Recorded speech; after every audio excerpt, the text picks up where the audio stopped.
So I'm just gonna mark every few inches at 10 all the way around.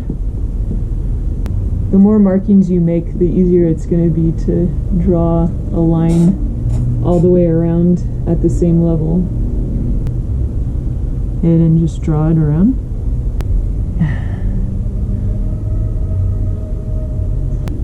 So see how I'm cutting like just straight through and on my line. I'm just going to put a little like a little scratch just so I have like some orientation of how it goes back in. And then we have the top piece. So what you're gently going to do is just smooth out the corners. Don't like compress them too much. And do the same with the lid, but don't change the shape at all. I'm going to make a coil, so I'm just rolling it. Don't push down, just let it roll. It kind of just like gets longer. If you push down, that's when you get like holes and lumps and things. So now I'm going to flatten it. So I'm just gonna even out the sides by cutting them so that it's uniformly wide. Just pick off these high areas. I'm gonna score all the way along 1/4 inch.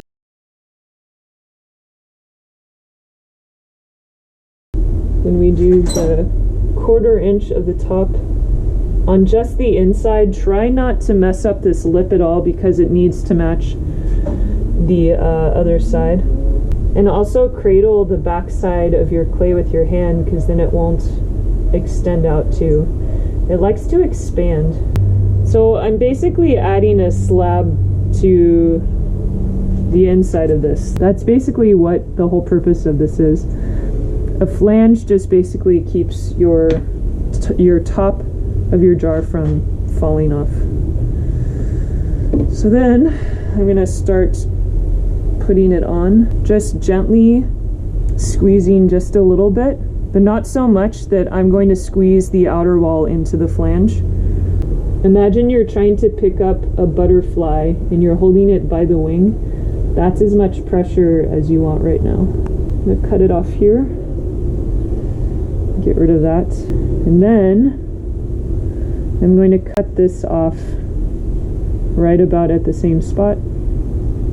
If I need to, I'll like cut more as I go. And then I just kind of squeegee it in there under here, and I'm just gonna score like coming straight up. It would be better if I could go straight down, but that's very hard to do here. And if your clay's super soft, you don't even need the reinforcement coil. You can literally just squish it in. So what happens is the scoring breaks up the clay so that it can mix better.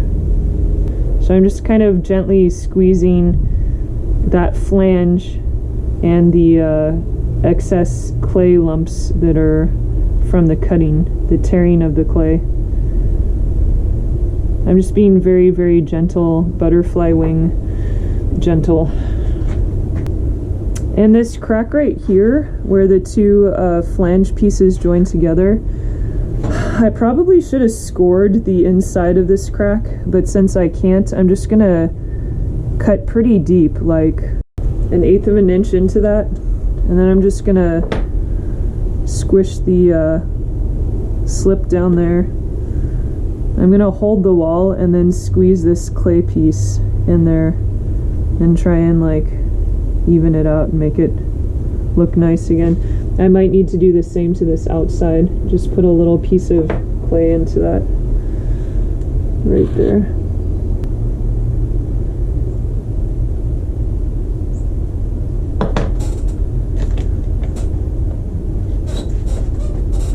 Just make sure whenever you press from the inside to hold the back side so that it doesn't squeeze it outward and ruin your shape. Here's the last of the Mohicans. You're gonna have to figure out and pray that it still fits. Oh, oh, there it is. I think I'm just gonna first of all like push down a little more, and then I'm gonna take this tool and from the side, I'm just gonna gently go over it.